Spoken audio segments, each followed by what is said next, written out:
You're listening to The Globalist, first broadcast on the 4th of September 2024 on Monocle Radio. The Globalist, in association with UBS.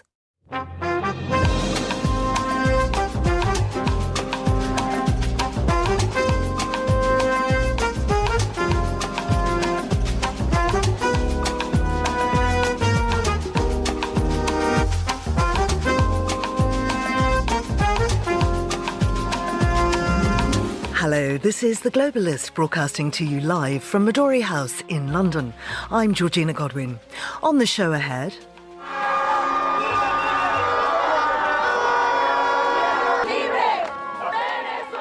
As Nicolás Maduro clamps down further on Venezuela's opposition, can any more pressure be brought to bear to stop the stolen election? The China-Africa Cooperation Summit begins in Beijing today. How will China's flagging economy affect the relationship with the continent? Then, United States prosecutors have brought criminal charges against the leaders of Hamas for the deaths of over 40 Americans in the October the 7th attack on Israel. How will this largely symbolic gesture impact ceasefire talks? Plus, could Switzerland be looking to abandon over 500 years of neutrality? We'll have a flick through the papers and a roundup of technology news. And finally, Fernando Augusto Pacheco shares his musical highlights of the season. That's all ahead here on The Globalist, live from London.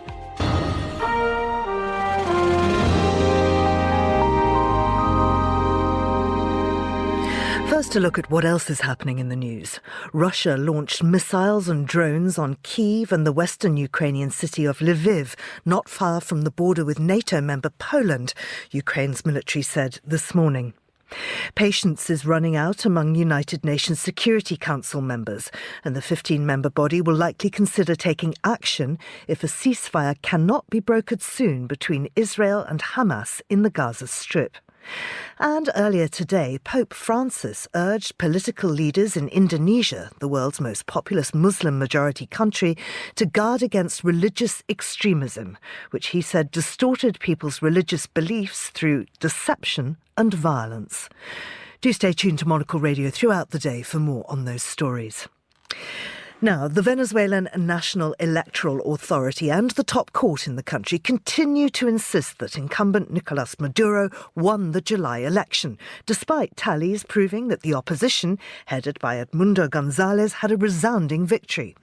The opposition win has been supported by Western countries and international bodies who say the vote was not transparent, with some adding the result was entirely fraudulent.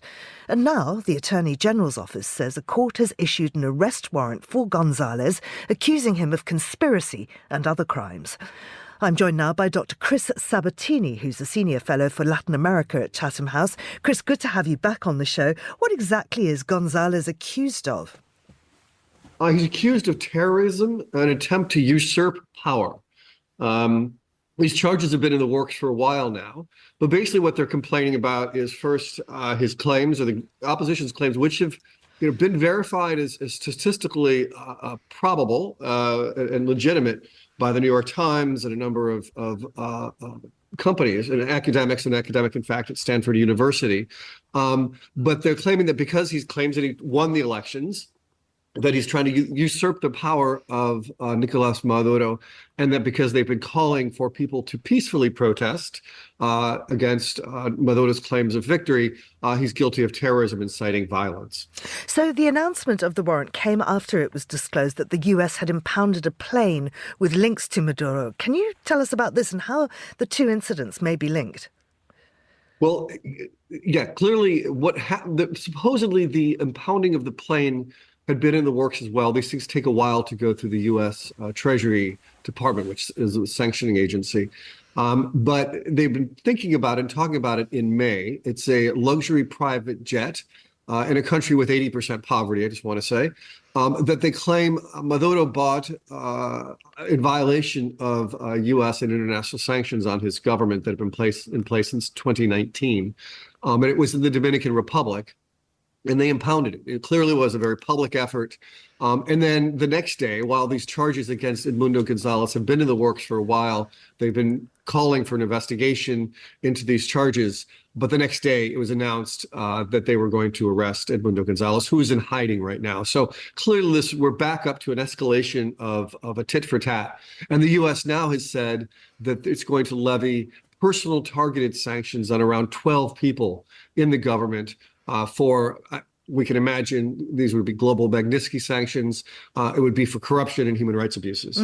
Now, we know that at least 10 journalists have been arrested since the beginning of the election campaign, but advocates of freedom of the media have found a unique way around using AI. I wonder if you could tell us more about that. Well, the truth is, for the last couple of years, when there's been a crackdown in the media, the Venezuelan journalist community have been very good at circumventing all of the multiple controls they've also, most of them have moved online. A lot of them are now out of the country. But in the case of AI, what they're doing is they're just simply generating AI-generated images and also alter the voices so they can't be tracked and can report the news in that way. So it's been, again, an interesting use of AI, in this case, a positive one, to further inform people and keep open a very limited amount of space for freedom of expression. And Chris, I wonder if this arrest warrant for González and the crackdown on media and NGOs and unions mean that Maduro's return to power is inevitable. Is there anything that can be done to stop him? I think there are two key questions here, and you mentioned one thing too about the crackdown on NGOs. The National Assembly passed a law now that makes it illegal for NGOs to receive international funding, and that would, of course, mean it could mean journalists. It could also mean human rights organizations. I think right now, quite frankly, I think the Maduro government is looking very fragile, scared, wounded, even.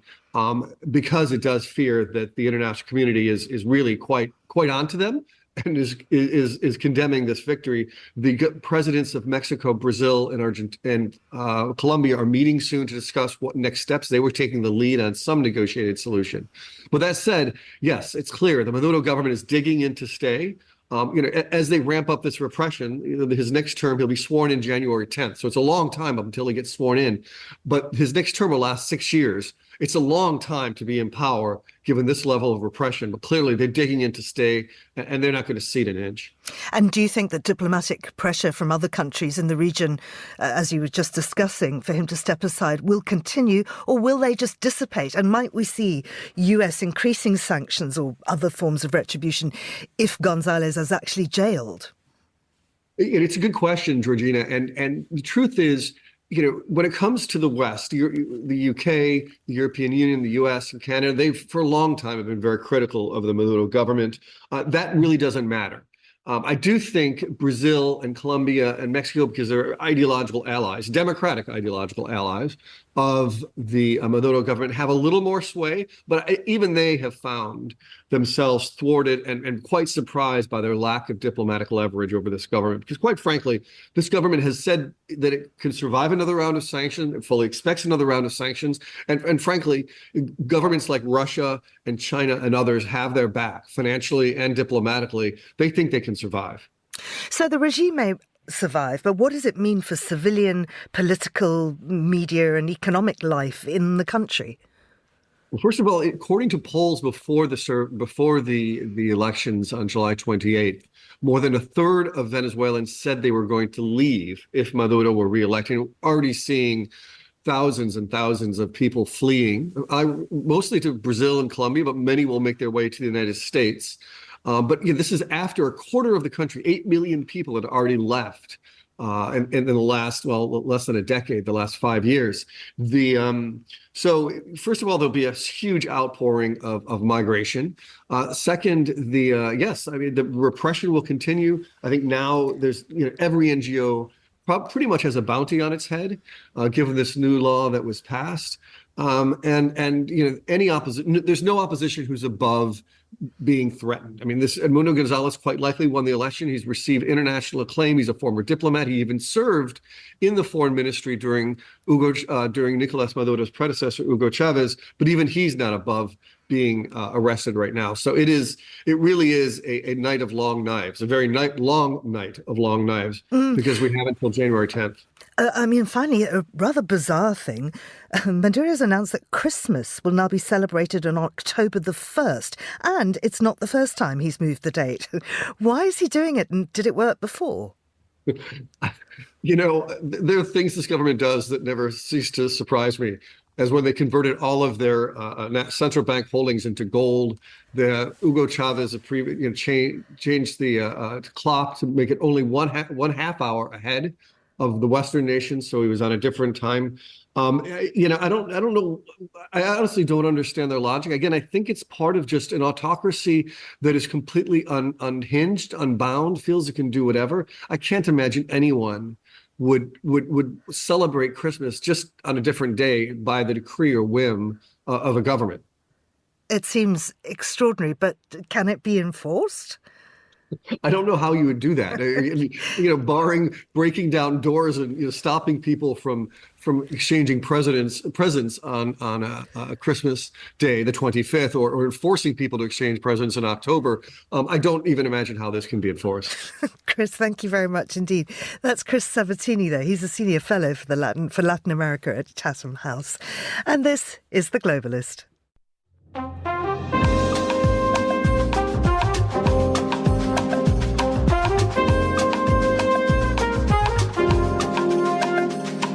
It's 14:11 in Beijing and 7:11 here in London. Every 3 years, the Forum on China-Africa Cooperation meets. The 9th edition, attended by heads of state, officially kicks off today in Beijing, but meetings and events have been taking place since Monday. I'm joined now by Alexander Terzio, who is CEO of the geopolitical firm Magpie Advisory and senior fellow at the Atlantic Council. Alexander, it's good to speak to you again. Now, China presents itself as the biggest developing country. What's the common ground there with the different African nations? Well, good morning, Georgina. It's great to be with you again. China does indeed present itself as the biggest partner economically, politically, and diplomatically. And that really varies. That perception really varies from country to country. And we've seen over time, interestingly, more African governments begin to, let's say, assert themselves, push back against some of China's presence in their countries, particularly economically. For instance, Ethiopia over the years has boosted ties with other countries, with Saudi Arabia, with Turkey, Qatar. So China there being, let's say, one among others. And the Ethiopian government, for instance, is quite happy to have some of these other countries playing off of each other to compete. And so in its dealings with China, for instance, it has over the years come to Beijing and said, well, financing from these partners hasn't caused us debt distress. What are you going to do about it? And interestingly, then China has come back to the table and, rewritten canceled some of Ethiopia's debt or started to engage in different ways.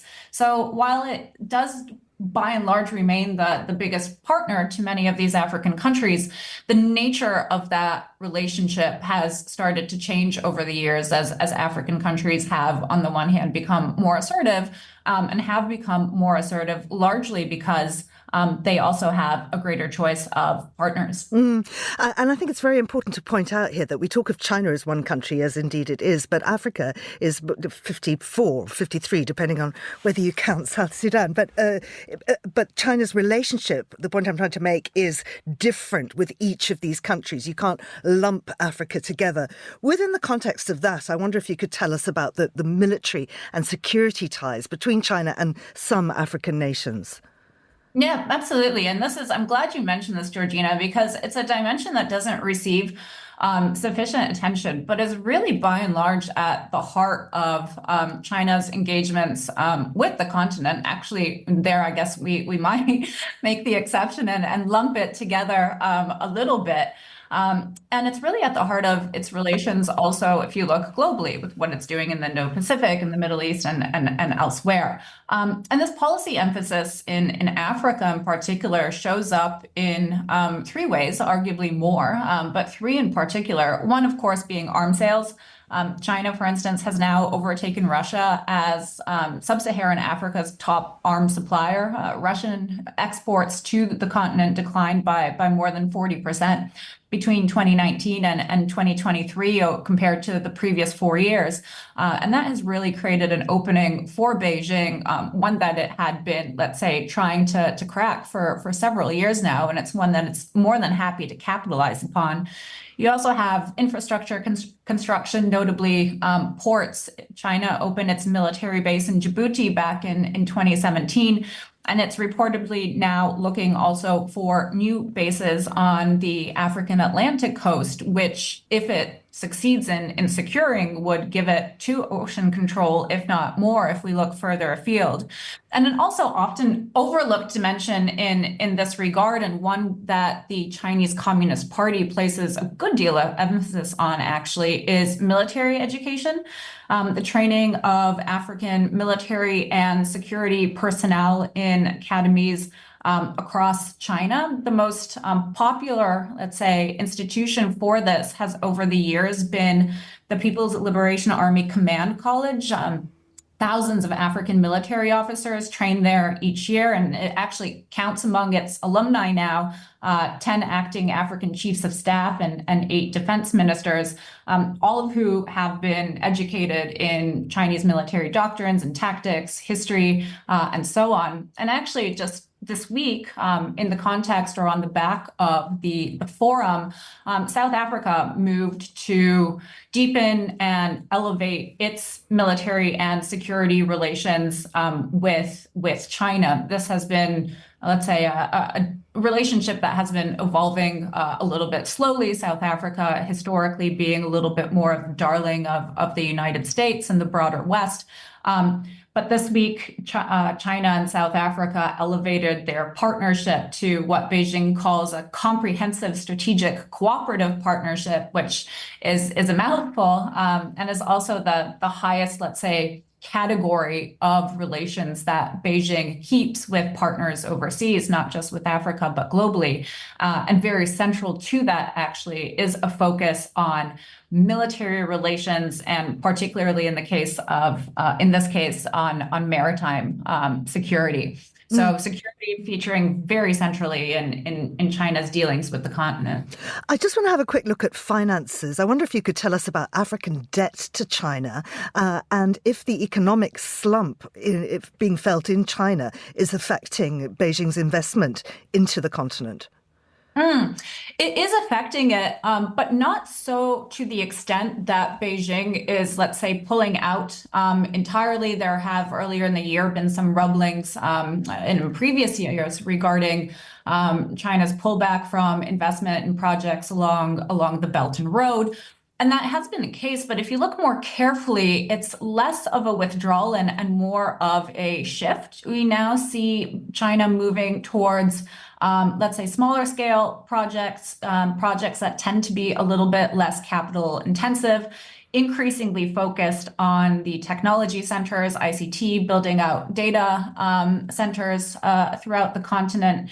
And also shifting some of its financing models, so moving towards something that it now refers to as integrated investment, construction, and operation, which essentially means that Chinese firms engaged in construction still move beyond their traditional roles as engineer and construction contractors, and are also increasingly assuming the role of developers and operators. So what that means is, several things, but what that means is that there's more equity involved, Chinese equity involved, which in some ways starts to saddle Chinese firms with greater risk, but at the same time, that also saddles them with more accountability. So in this way, and in some other ways, we see Beijing, on the one hand, shifting, and then also looking to minimize its exposure to African debt, African finances, which ironically it has over the years had some hand in creating troubles there. So what will be the overriding message that China wants to get across during this meeting? I think Beijing has come in a way to the table to continue engaging with African partners to say, hey, we are not going anywhere. We are your long-term partner. Work with us to forge what Xi Jinping has often referred to as a new world order. Actually, in a recent white paper on China-Africa relations, the CCP writes that China and Africa are important partners in advancing the reform of the global governance system, reshaping the international order. And I think among all the, let's say, higher level deals and bells and whistles that might kind of come forward in the news, that's really the underlying message that China has for Africa, particularly now in the current geopolitical context with increasing tensions in the South China Sea, potential sanctions coming from the West. Beijing very much needs allies. And for that, the African region is incredibly strategic. And so that is really the message I think that we'll see coming out of this forum, and that Beijing will be pushing forward, not just this week, but in the weeks and months ahead. Alexandra, thank you very much indeed. That was Alexandra Terzio, who's CEO of the geopolitical firm Magpie Advisory. She's also a senior fellow at the Atlantic Council. Now, still to come on the programme. It's her summer. I've been a fan since 2012. She's very talented. She used to write songs for many of the greatest pop stars around. Who is he talking about? We'll find out who Fernando's referring to a little later in the show. This is The Globalist.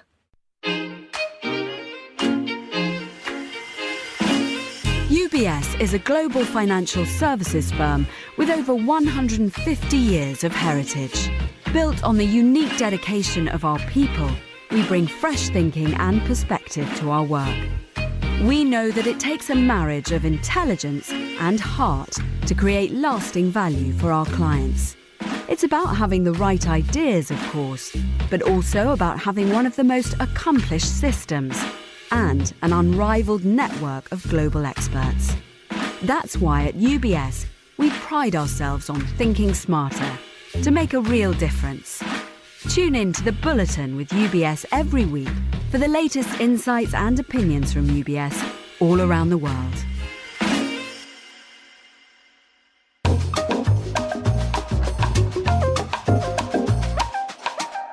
This is The Globalist on Monocle Radio. I'm Georgina Godwin, and we'll continue now with today's newspapers. Joining me in the studio is Zoe Grunewald, who's a Westminster editor at The Lead. Zoe, many thanks for coming in. I know it's quite difficult when it gets to this time of the year. Suddenly, it's dark on our way in. Yeah, I know. It was quite a shock getting in my taxi this morning, I have to say. Oh, me too. And I just suddenly realised, that's it. Yeah. Those lovely, bright summer mornings are over. Anyway, here is somebody who's facing a bright morning. He shouldn't be, because he has an ICC arrest warrant hanging over him. It's Vladimir Putin. He's in Mongolia, which is, of course, a signatory to the International Criminal Court. Tell us more. Yes, so Vladimir Putin arrived in Mongolia yesterday, and you're right, it's his first visit to an International Criminal Court member since it issued a warrant for his arrest last year, and he's wanted by the court for the alleged deportation of Ukrainian children, as is his children's minister. But he was greeted on the streets of Mongolia by parades, by soldiers lining the street, and obviously Mongolia have not acknowledged this arrest warrant.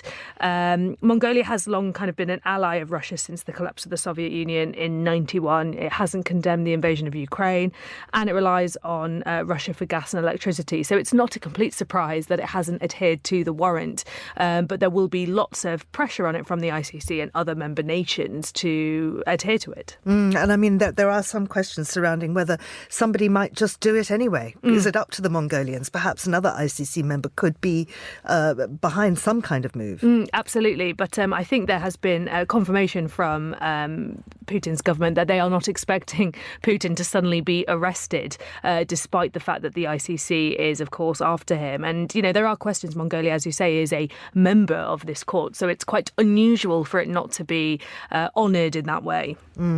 Let's have a look now at this story being widely reported about the partial arms ban by the British government. That's a sale of arms to Israel. Yes, so the Foreign Secretary, David Lammy, reported to Parliament the day before yesterday that the UK is going to suspend 30 of its 350 weapons export licences to Israel. This is following the previous government seeking legal advice following reports that Israel could be in contravention of its international obligations, breaking humanitarian law, and therefore the UK, in supplying armed export licences, could also be doing that. This is just a small proportion of, obviously, the arms export licences that the UK provides, but it's caused quite a stir. Netanyahu has come out and said, this is an extraordinary move from the UK, and it's, going to affect Israel greatly. But then also on the other side, from the sort of pro-Palestinian movement within the UK, there is lots of pressure on Lammy and the government to suspend arms sales entirely until the government can be sure that they're not being used to break international law. This is a story that's moving quite fast here. A lot of people are coming out with various pros and cons against this. Let's go let's go to Brazil now. And this is President Lula, who has just come out with the most brilliant comment. Yes, he said, the world isn't obliged to put up with the billionaire Elon Musk's far-right anything-goes agenda because of his immense wealth. And this is obviously talking to the fact that Lula has been, Brazil has been kind of having tension with Elon Musk after it blocked access to X, making it inaccessible to the country and to its users, following the sort of rise of far-right accounts on the platform and an investigation into the spread of misinformation online. And Lula has, stayed very strong on Brazil's decision to do this, much to the ire of Elon Musk, who is, a self-proclaimed free speech absolutist. And the question is, will further countries follow suit? We know here in the UK, Elon Musk has been sort of in conflict with Keir Starmer, our Prime Minister, following the spread of misinformation that led to the riots after the stabbing of 3 girls in a town called Southport. So Musk once again waded into Brazilian politics just yesterday. He shared a link on X to an upcoming demonstration that billed itself as a march for freedom, protesting judicial overreach and defending free speech. But if X is banned in Brazil, one wonders what the reach of that is. Precisely. I mean, of course, there will be, as always is in the case of the internet, users can find a way around various blockages of sites. But absolutely, you're correct that Musk it seems to have an increasing pattern now of wading into domestic politics in other countries, and is kind of bolstering himself as this sort of free speech demagogue on his own platform, which I think is, it's kind of adding to this illusion that there is social media companies are kind of antithetical or in some kind of conflict with the laws of a country. And, he says he's a free speech absolutist and criticised this bill, which I think is going to worry lawmakers across the world as they consider what they're actually going to do about social media and how they're going to regulate it. And of course, he has access to all of our data. He and the other sort of, Silicon Valley billionaires. And that's really very worrying. Absolutely. I think there is a sense that almost the horse is bolted when it comes to social media. Now, these conglomerates have huge amounts of power now, and individuals within it have huge amounts of power. And it's almost as if regulation now is coming slightly too late. Now, do you go into an office every day, Zoe? I don't, because I'm freelance, and I'm jolly glad I don't, because I can't stand office politics. Oh, I know. Well, I don't really either. I spend perhaps half a day in an office every week, but there is this extraordinary article in the Washington Post, which perhaps people who do go into offices every day can relate to. The Washington Post is saying, has everyone at work lost their minds? And then there's this litany of bad behaviour. Tell us what's going on. Yes, so this is a piece about precisely that. Has everyone at work lost their minds? It's an account of multiple accounts of bad behaviour and petty sabotage that people experience in their office. So it's things like stolen lunches, it's things like people using a treadmill during the workday and not just, getting their steps in, doing full-blown runs in the office, people washing themselves in the office kitchen. There's one account of somebody, and also accounts of bullying, and there's one account of a Vermont state representative from the US pouring water into the tote bag of one of her colleagues, behaviour that she'd been carrying out over the course of 5 months before her colleague set up a camera to catch her in the act.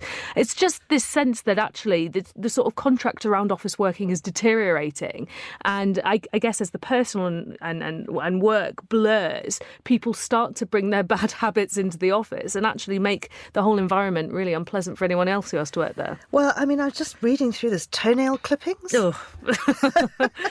I mean, it's all pretty gross. I mean, because, of course, the US has just had Labour Day. So this week very much feels like it's all back to school for everyone, isn't it? Absolutely. And it's the same here in the UK. It's September. A lot of people are heading back to work. Parliament has gone back. MPs have gone back.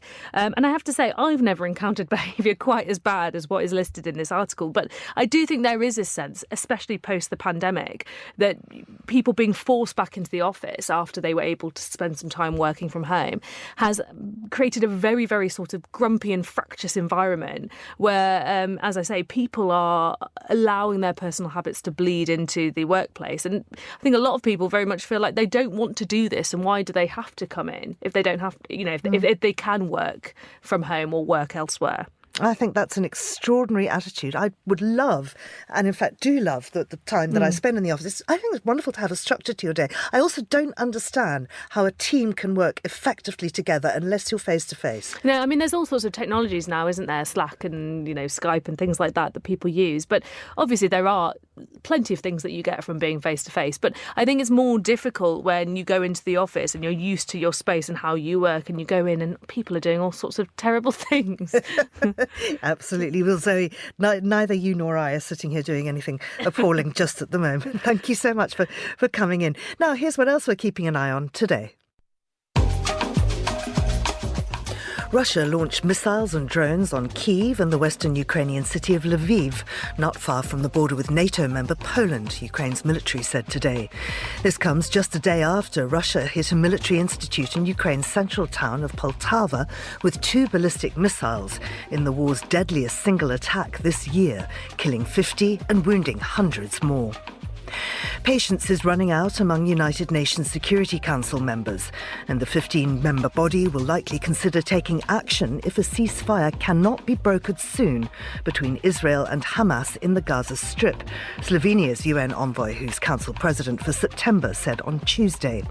UN Secretary-General Antonio Guterres questioned how the warring parties in Gaza could agree to pauses in fighting to allow the vaccination of some 640,000 Palestinian children against polio, but not a ceasefire. And earlier today, Pope Francis urged political leaders in Indonesia, the world's most populous Muslim-majority country, to guard against religious extremism, which he said distorted people's religious beliefs through deception and violence.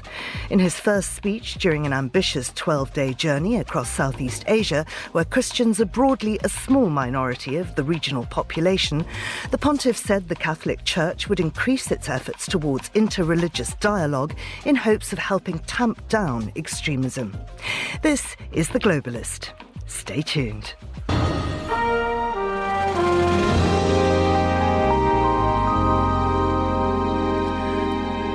Criminal charges have been brought against the leadership of Hamas by the United States.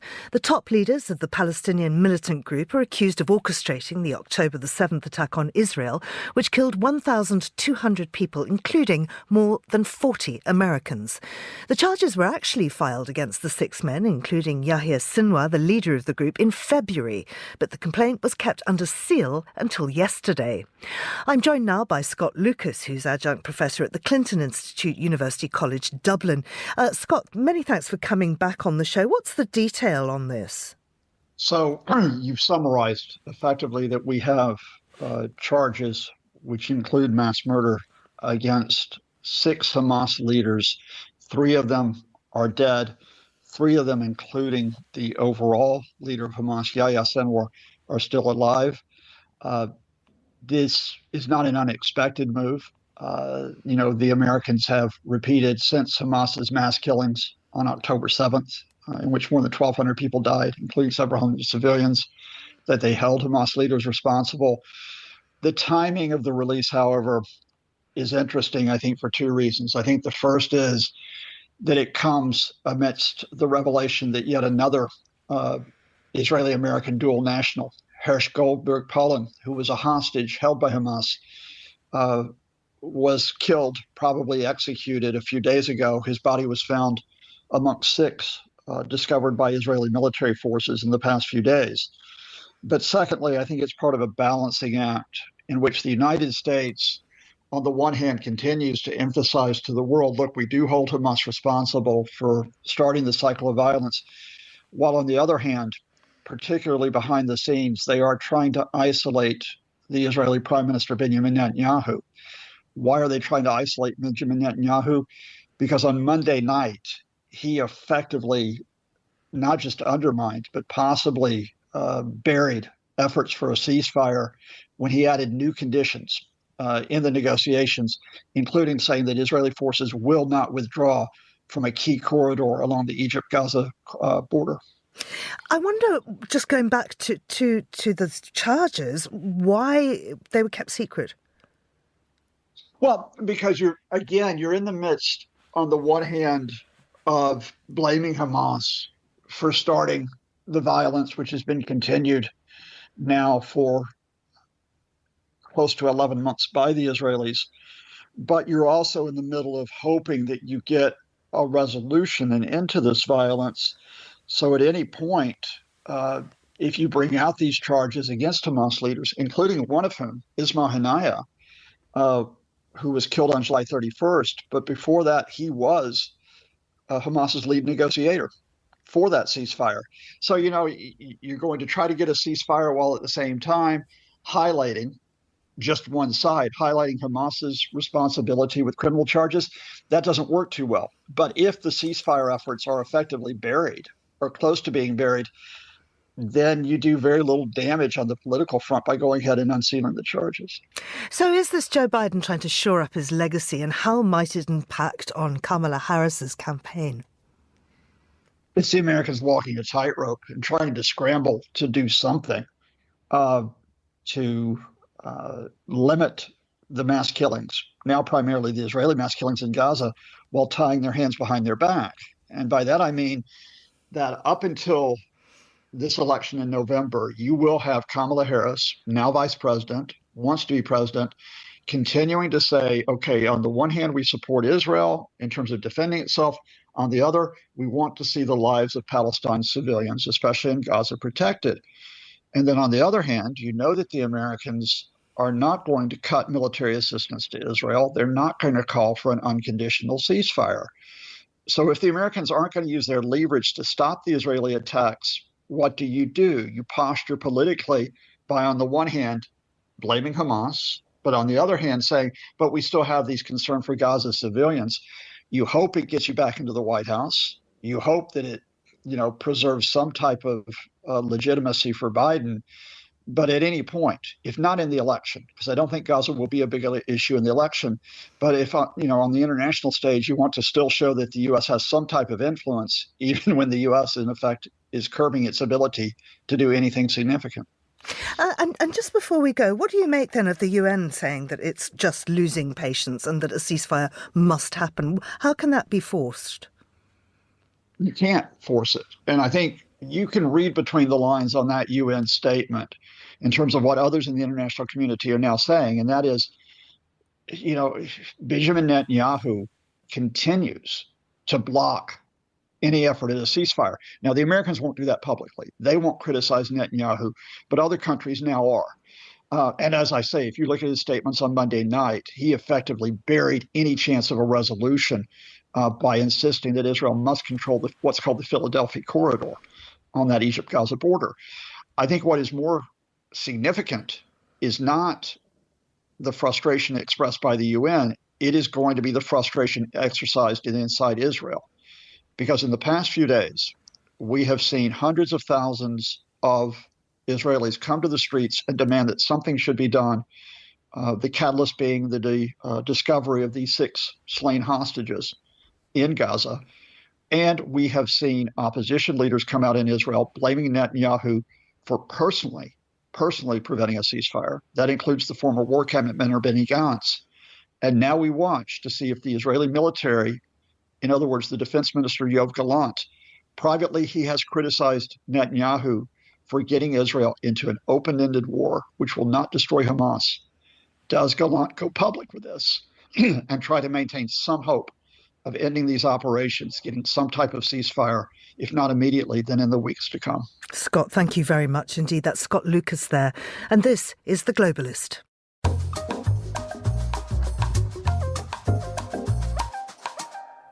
Ukraine's incursion into Russia's Kursk region in the past month may have boosted morale in the country, but Ukraine is still going to need a great deal of international support to survive. Kira Rudik is a Ukrainian MP and leader of the opposition Holos party. She spoke at the weekend's Globsec Forum with Monocle's Chris Chermak. He began by asking about the mood inside Ukraine today.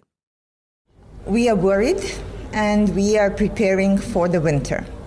The recent Russian attack on our energy infrastructure is taking us down in terms of the availability of electricity. And when I was leaving Ukraine 2 days ago, we didn't have any electricity for half of the day, which is very hard. And we know that closer to winter, the situation will get worse because right now it's warm outside and you can somehow maintain your ordinary day. But we know that will not be the case closer to the cold, that Russia will be weaponizing winter as they were doing before. And this year, they will get a chance to be successful in that, and it's terrifying. It's terrifying also because there is not a quick solution to that. So we are helping our communities, we are preparing, but we understand that the winter will be tough, perhaps the toughest one since the beginning of the full-scale invasion. It must always be still, I imagine, somewhat surreal to come to an international conference like this, to come out of Ukraine in order to advocate for Ukraine when these things are happening inside Ukraine that you are describing, the situation.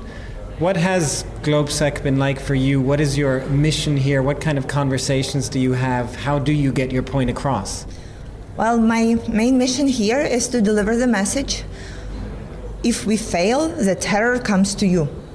And we have been talking these days, and many global leaders were talking about what would happen when Ukraine wins. And I think we are not speaking enough about what would happen if we lose and what needs to happen so we don't lose. Because every day of the delay means that someone will die, that we will lose our people. Because every single day, people are dying in Ukraine. On January 2nd, there was a missile hit near the home where I live. I have experienced probably the most dramatic thing in my life when I have witnessed how the windows in my home were pulled out of their frames and thrown into the middle of the rooms, having glass everywhere and the dark smog. And it was absolutely unexplainable. And now when we are sitting in the bomb shelters, the main question that we are asking ourselves is, do our defense forces have enough of the weapons and supplies to take down everything that's going our way? And we know honestly that they don't, and sometimes they have to make the tough decisions. So my goal here is to make sure that Ukraine gets all the weapons we need to fight back, to defend our people, to protect our people, to make sure that at some point we will be able to win the war. How much has the incursion into Kursk that you mentioned changed, I guess, the nature of the conversation, even that you have here? Because it is one of these unfortunate things I'm sure you've experienced as well in your advocacy of needing to show signs, as you say, that Ukraine can win this war, needing to convince people that that is part of what gets people interested internationally as well. How has that incursion helped you in your message to show that Ukraine is in this and can actually still surprise people as well? It has been an important topic, and for everyone who was having some doubts and having questions, is there a stalemate and nothing is happening? Well, right now we really proven those people wrong. But I think on a political level, it's also important that Chinese peace plan or anyone's so-called peace plan that would imply that the things will stay where they are would also not work anymore, because then it would mean that Russia will forfeit some of their territories. And I think it's important because there were so many political leaders that were implying that we should forfeit our territories and just go ahead. And right now, when the situation, the tables have changed, they are not so keen on that anymore. So for us, it was important to remove that plan from the table and move forward saying, well, look, we obey international laws. We were acting according to international laws, and right now we just want those laws to work and to work for us. So let's figure out a way to arm us as much as possible so we can liberate our territories and return our sovereignty and territorial integrity. This is everything that we have ever wanted. And just finally, I guess, you sort of touched on this, but what is it that you kind of concretely need now from the international community? Is it about resources and equipment, or is it also about kind of taking the guardrails off, as you say, removing the rules, as it were, in terms of military engagement that Ukraine is currently under with what it has? So the short-term goal is to get our allies to lift the limitations that we have on using the wide-range missiles and wide-range weapons. We need that because many of the attacks that Russia is launching are much easier being taken down while they are at the beginning on the Russian territory. Like recently you have seen that there was a Russian drone coming into the Polish territory, and again, like, the question is, dear allies, do you really need that? We have shown you how effective and efficient we are with the weapons that you give us, and we can prevent all of that by targeting Russian planes, drones, and missiles on Russian territory. So just allow us to do that. Strategically, of course, what we need is enough of the weapons and supplies for the air defense systems. And it pains me to say that right now, almost 2.5+ years into the full-scale invasion, we are still asking for the same things that we were on the day one. Help us to protect our skies. You know, like, what's the worst thing right now in Ukraine is that you cannot promise your people that when they go to bed in the evening that they will wake up in the morning. How terrifying is that? And this is something that with the existing capacities of our allies we could have done, we could have prevented that. Coming back to the Kursk operation, what we have shown the world that Russia is not that good at the battlefield. They're only good in terrorizing us from the sky with their wide-range missiles and drones. When it comes to the battlefield, we are very much capable to win, and we are very capable to hit them where it hurts.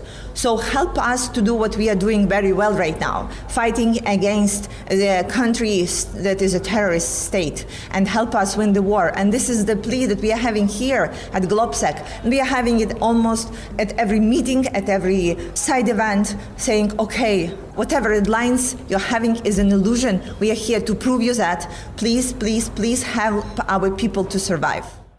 Kira Rudik is a Ukrainian MP and leader of the opposition Holos Party. She was speaking to Monocle's Chris Chermak at the weekend's GlobSec Forum in Prague. You're with Monocle Radio.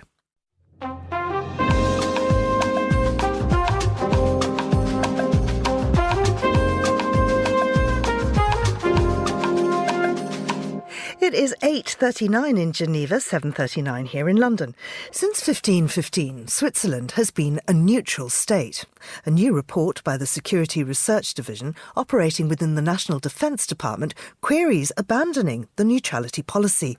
Well, to find out more, I'm joined by Jean-Marc Rickley, who's head of Global and Emerging Risks at the Geneva Centre for Security Policy. Jean-Marc, welcome to Monocle Radio. What does this report say? It's actually not research division of the Defense Department, but it's actually a political report where in Switzerland, the government issue a security policy report every 5 to 10 years, depending on the evolution of the international situation. And sometimes, it's the third time it happened since the 60s, the government can actually call for an expert commission when there are major geopolitical shifts. And that was the case in the past. The last one was in around 98, 99, and the first one was in 67 and 69. And obviously here, the trigger point is the war in Ukraine. And so this report does not call for abandoning neutrality, but it calls for major amendment of how the policy of neutrality has been practiced since the end of the Cold War, and also increased cooperation with neighboring countries and with NATO. So how would these changes happen, and what are Switzerland's defence ambitions? Right. So the report calls for, if you want, continuing the trends that have been developed since the early 90s. So during the Cold War, Switzerland applied a policy of neutrality that was basically based on not cooperating with anyone, and obviously not participating in others' war, which is the requirement, if you want, of the Hague Convention in 1907 that regulates how neutral states should behave. But in 1991, with the Gulf War, the Gulf War was actually an operation that was to free Kuwait, that was mandated by the UN, by the Security Council. And Switzerland continued its Cold War approach. The issue there was that suddenly the international community had voted unanimously, except, of course, Iraq, to free Kuwait, but Switzerland did not grant transit right to aircraft that was helping the coalition to free Kuwait. And so it was, in a way, perceived as siding with Iraq. And so in 1993, the government issued a new report, and this report makes clear that the law of neutrality now is dependent on UN Security Council decision, meaning that when the Security Council agrees on a military operation, the law of neutrality does not apply. And this report here calls for an extension of that by making a division between the behavior that Switzerland should adopt towards the aggressor and towards the victim, which has not been the case up until now. Right. What's Switzerland's position with regard to supplying weapons to Ukraine then? And so that's another important point in this report. So the law of neutrality does not prevent a neutral state from trading with belligerent. But if it does so, it has to be reciprocal. It means that no belligerent should be advantaged by this. Government cannot supply directly weapons, but private companies can do so. And Switzerland, in the 2000s, the parliament adopted a stricter interpretation of this by creating a law that prohibit the re-export of Swiss war material. And during the war in Ukraine, a couple of states like Germany requested the government to re-export ammunition that had been produced in Switzerland for instance, Gepard tank, to provide them to Ukraine. And the government said, no, you cannot do that because it's in the law. And so this report is actually calling for getting rid of this article because it is too strict. It has an impact on Swiss reputation and Swiss defense industry, and also it definitely restrict the possibility for the Swiss defense industry to trade internationally. Jean-Marc, thank you very much indeed. That was Jean-Marc Rickley, who's head of Global and Emerging Risks at the Geneva Centre for Security Policy. And this is The Globalist on Monocle Radio. UBS has over 900 investment analysts from over 100 different countries. Over 900 of the sharpest minds and freshest thinkers in the world of finance today. To find out how we could help you, contact us at ubs.com.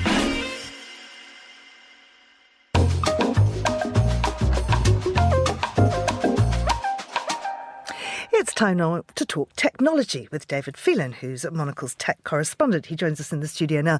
David, new haircut, suntan. It's clearly back to school day, isn't it? Yes, that's right. Yes, it all starts now. What are we starting with? Well, there are two big things about to happen. IFA, which we'll come to in a minute, and then after that, next Monday, the big annual Apple event in Cupertino, it's headquarters in California, where they will announce all their new products, or many of their new products for the fall. And what are those products expected to be? Well, it's pretty clear that it's going to be a new iPhone. There's always an iPhone in September. Never buy an iPhone in August.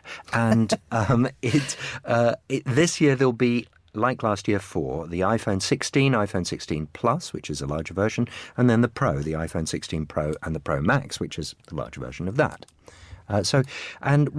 We don't know that much about it, except the hardware will look a bit different. The Pro Max, if you can believe it, is going to get even bigger. It currently has a 6.7-inch screen. We think it's going to go to a 6.9-inch screen. Bigger hands needed for that. Cameras are going to be improved. Much of the same improvements that happen iteratively every year. But the big change this year is Apple Intelligence, Apple's AI, which is designed to be useful rather than... as you know, AI can do remarkable things, creating images from sketches or from words. It will be able to do that, but Apple is focusing on more useful things, such as, for example, something that's brilliant for people like you and me, the recording capabilities will have automatic real-time on-device transcripts of interviews, of business meetings, of lectures, of whatever you need it for. Well, it sounds extraordinary. And there'll also be sort of summaries of emails and things like that. That's right, yes. You'll open an email, it'll tell you at the top what's happening. It'll do the same for websites and other things as well. So that, assuming it does it well, it will save a lot of time. IFA? Yes. I should also say there'll also be Apple Watches and AirPods coming next Monday as well. And all of them will be on sale about a week later. IFA is I can't even pronounce it at this time in the morning. It's in German. It's the big technology trade show held in Berlin each year. Really big. It's the same size as CES in Las Vegas in January. Though this seems to focus more on white goods. Imagine smart laundry with AI or a dishwasher with AI. AI is going to be in everything. And obviously some of those things are just buzzwords, but in others there will be useful benefits.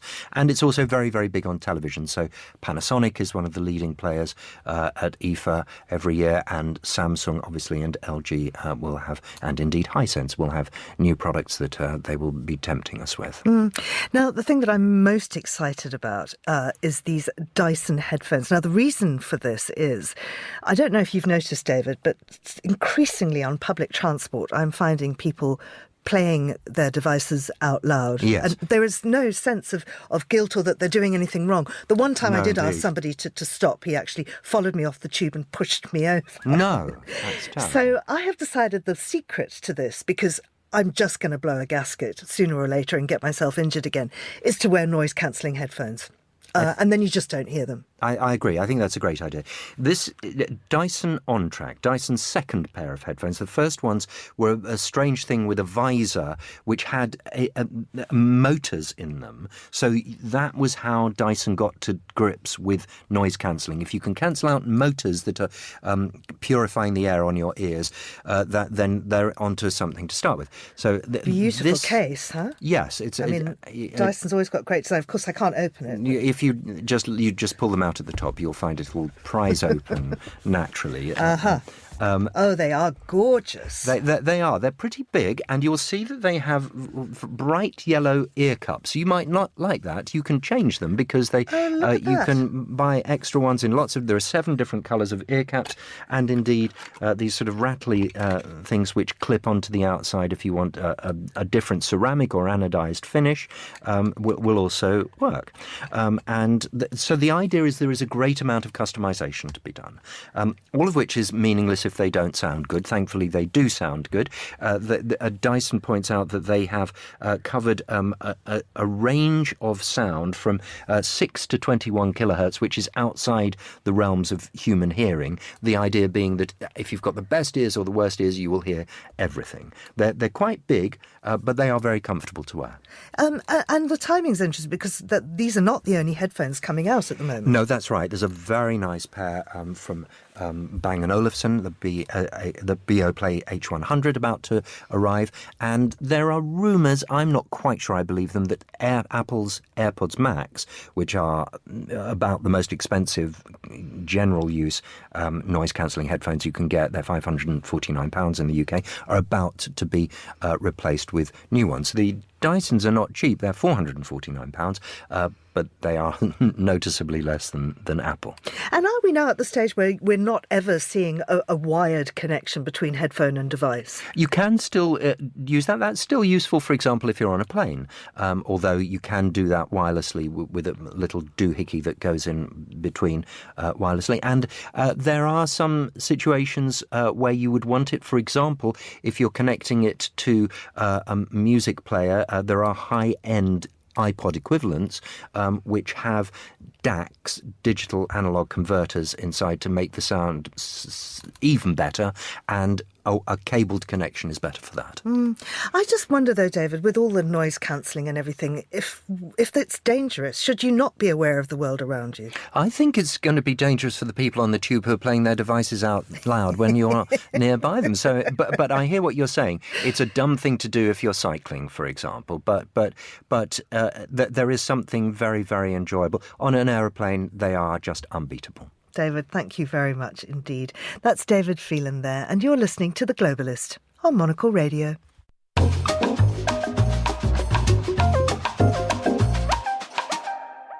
And finally, as we move into autumn here in the Northern Hemisphere, at Monocle Radio we're reflecting on the best of music this season.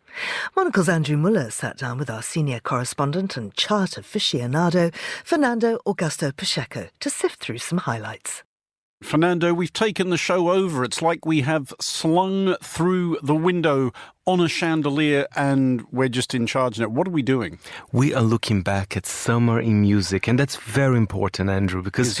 Is it though? We all listen to music this summer, and I think such a joyful kind of season. So I'm going to give you a few trends here. Okay. People that we really listen to it a lot, some highlights from the Monocle playlist, and more. Could I just point out, though, Fernando, that this summer, at least in this city from which we are broadcasting, has been miserable. I mean, we are recording this in the first week of September and it's still basically February. I kind of agree with you. So that's why I think this summer we need someone like Charli XCX. Do we? It's her summer. I've been a fan since 2012 when she collaborated with Icona Pop with the amazing song I Love It. She's very talented. She used to write songs for many of the greatest pop stars around. But this year, I mean, she used to be kind of indie, that's just the people in the know knew about Charli. But this time she was everywhere. There was even a caller. It's not just about Brad Summer. Charli is talented and she does amazing electropop. I chose one of the songs here. I mean, it went viral, of course, on TikTok. I'm sure you're going to love it. This is 360 by Charli XCX. Yeah, 360. When you're in the mirror, do you like what you see? When you're in the mirror, you're just looking at me. I'm everywhere, I'm so Julia. When you're in the party, bumping that beat. 666 with a princess streak. I'm everywhere, I'm so Julia. That has already given me a slight nosebleed. But Andrew, as all things in a summer, it comes to an end. And I think even herself... I reiterate, Fernando, my contention that this summer has not come to a start. I'm feeling very shortchanged over here. Well, and I'm not very bratty myself. I actually had a very quiet, nice, chic summer as well. I'm not brat, but I am a fan of Charli XCX. So you may not be a brat, but you can still be a fan. Or neither. Or neither. Next one, I think she would charm your heart. Come on, it's Sabrina Carpenter. Sure, we all talked about Charli, but if you ask me, what was the song of the summer? It was Inevitable. I mean, this is so catchy. It's so sunny. It's kind of, it's a way to escape. Let's have a listen. Sabrina Carpenter with Espresso. I'm working late, 'cause I'm a singer. Oh, we look so cute, wrapped around my finger. Twisted humor, making laugh so often. My honeybee, come and get this pollen. Thinking about me every night. Oh, isn't that sweet? I get so, so you can't sleep, baby, I know. Is she in your relation to the Carpenters? No. I don't believe so, which I love. I love the Carpenters. You astonish me. Of course. But Sabrina Carpenter, I mean, she's great. And before, of course, she was talented. She was a supporting act for Taylor Swift tour. She was kind of well known. But I think she's really after espresso. It's funny. We need songs like this in the charts as well. Do Breezy. we though? We really do. We really do. There's kind of a retro touch to it, because I think if you look at the video for Espresso, it feels like you're in the 50s. Even the bikinis were in the 50s style. I mean, it doesn't sound terribly 50s, if I may quibble. Yeah, I mean, a little bit of pop from the 50s, not much, a little bit. There was pop in the 50s, but it tended to feature less auto-tune, it having not at that point been invented. Well, talking about auto-tune, you might hate my next song, but that's the one that you can't really criticize, because it's on the Monocle Radio playlist. But I chose this track because I love a good discovery during summer. I knew Sabrina, I knew Charlie. I did not know this trio of French men. They are in love with Palermo. So basically, yeah, they are French. They sing in French sometimes. By which you mean the city in Sicily. Exactly. Which is a fine city. So all their music is influenced by this amazing city in Sicily. So there's a mixture of French touch, of course, they are French, but with a lot of Italian house music. So you really feels like you're having a cocktail or dancing along the beach. So just to recap, Fernando, this is a French-Dutch pop troupe. Just French. Just French. Where was the Dutch thing coming from? I don't know. Okay, you just stirred that in there. With undercurrents of Italian house, and you are anticipating that I am going to derive any enjoyment from this whatsoever. Let's have a listen to the amazing Dove Liana, Summer of Love. When you're alone in the crowd, you never get lost. Good news we know why we sing, we all fall in love.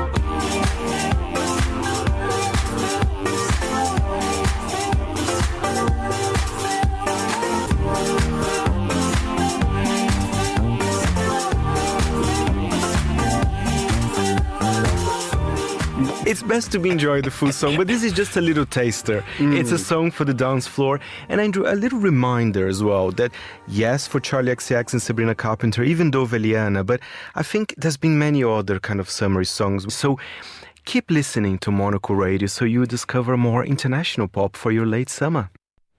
And thank you very much to Fernando and to Andrew Muller there. And that's all for today's programme. Thanks also to our producers Laura Kramer, Anita Riotta and Monica Lillis, our researcher Sana Jamani and our studio manager Lily Austin, with editing assistance from Steph Chungu.